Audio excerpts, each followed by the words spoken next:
Hi, my name is Diane Schubach, and I'm the Education Coordinator at the Cedar Falls Historical Society. This year in 2020, we are celebrating the 100th anniversary of the ratification of the 19th Amendment, which gave women in the United States the right to vote. To celebrate, I'll be reading a series of suffrage stories, like this one.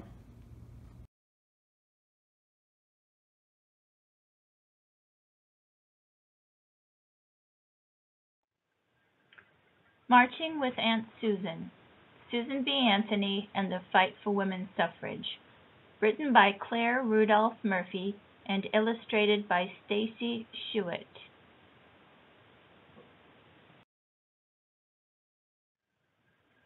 Papa took my brothers hiking, but not me. Strenuous exercise is not for girls, Bessie, he told me. You're not strong enough, Eenie said. It's not ladylike, Charlie added. I can ride my bicycle faster than anyone on the block, I told my brothers, even you. Girls shouldn't ride bicycles either, Charlie said, and they left without me. Inside, Mama bustled around preparing for a party. I'm strong enough to hike, I said. Papa wouldn't take me along just because I'm a girl. You can help me get ready for the suffrage tea, Mama said. Aunt Mary will be arriving soon with our guest of honor, Miss Susan B. Anthony. Suffrage? I'm the one who's suffering. I picked up the newspaper and stared at Miss Anthony's photo. She looks like a crabby old lady.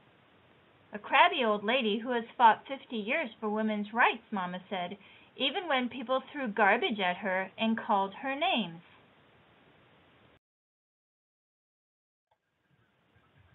At the tea, everybody swarmed around Miss Anthony. They called her Aunt Susan, even though they weren't related to her. She spoke about the long fight for equal rights. She told us that children should grow up in a world where both men and women were free. Later, Aunt Mary introduced me to Aunt Susan. Why can't girls do the same thing as boys? I asked her. She shook her head. When I was your age, my teacher thought only boys were smart enough to learn long division. That's not right, I said. Come to the rally in San Francisco tomorrow, Bessie. Women's votes can help change the world.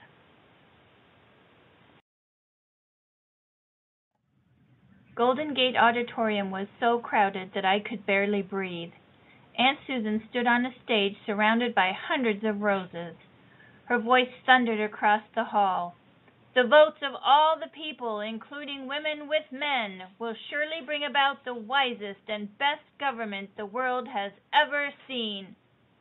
I pulled a white handkerchief out of my purse and joined the sea of flags waving in the air.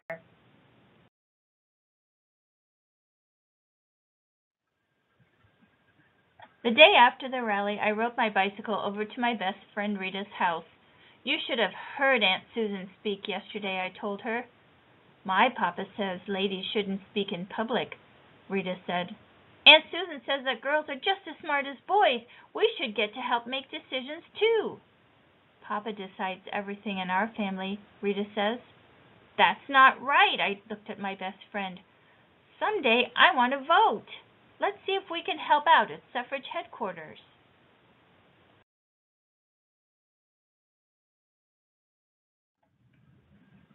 All through the summer, Rita and I wrote letters, licked envelopes, and painted posters. As we worked, we listened to women talk. Men decide everything. They can even decide if we get to vote. Men decide how the children are raised.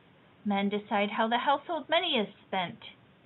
I don't understand, I said to Rita. I get to spend my allowance any way I want, and Mama makes decisions about lots of our purchases. Not at our home, Rita shook her head. Papa keeps track of every penny.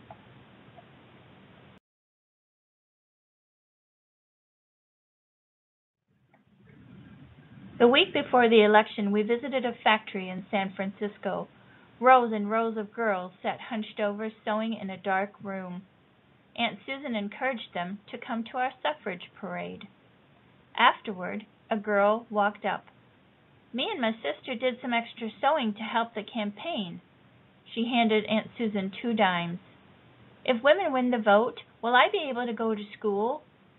I could not imagine not learning how to read or write. I leaned against the wall and tried to catch my breath.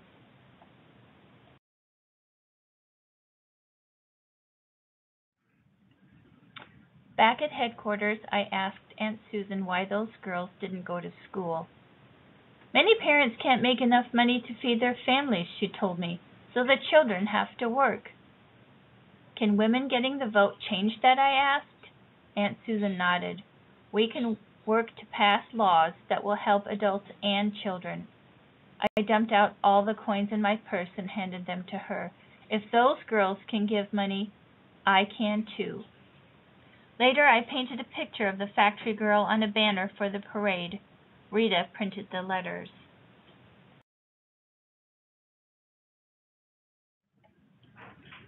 Sunday afternoon before the vote, Rita, Mama, and I marched along carrying our banner. The crowd cheered as we sang new lyrics to My Country 'Tis of Thee.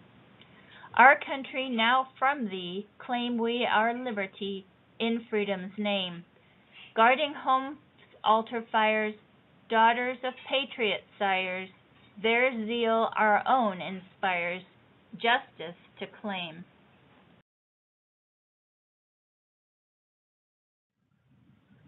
But then men began shouting, "Women belong in the kitchen! Girls belong at home!"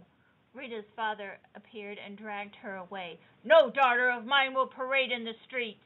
A boy splattered an egg down the front of my white dress.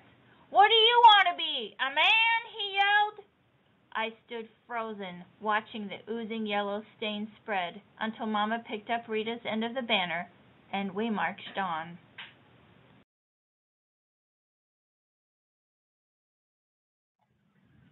When he heard what had happened, Papa bought me a new white dress.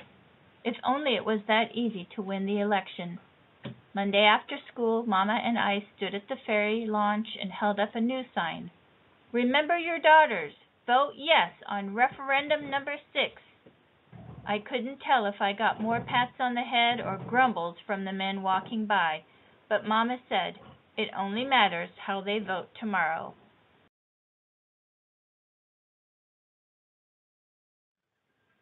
The day after the election, my brothers raced me home from school. Charlie grabbed the newspaper off the front porch. "Women lose the vote!" he shouted. I leaned my bicycle against the house and snatched the newspaper out of his hand. "What are you so mad about?" Eni asked. "Someday you'll get to vote, and you don't even care. Mama is as smart as Papa, and I'm as smart as you. We should get to vote, too."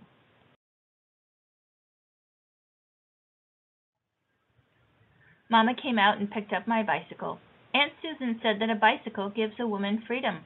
"Teach me how to ride, Bessie." "It's hard to do," I said, sitting down on the steps. "When you first tried to ride, you kept falling and scraping your knees," she reminded me, "but you didn't give up." Finally, I showed her what to do, how to mount the bicycle, balance, pedal, and drag her feet to stop.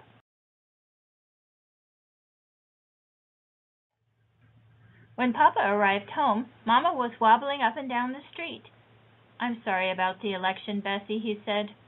"Girls should be allowed to do the same things as boys, Papa." "Why don't we go hiking this Saturday?" he asked. "Thanks, Papa," I said, grabbing his hand. "And Sunday there's a rally for the next suffrage campaign. Come march with Mama and me." Thanks for reading along with me. Join me next time, and until then, take care.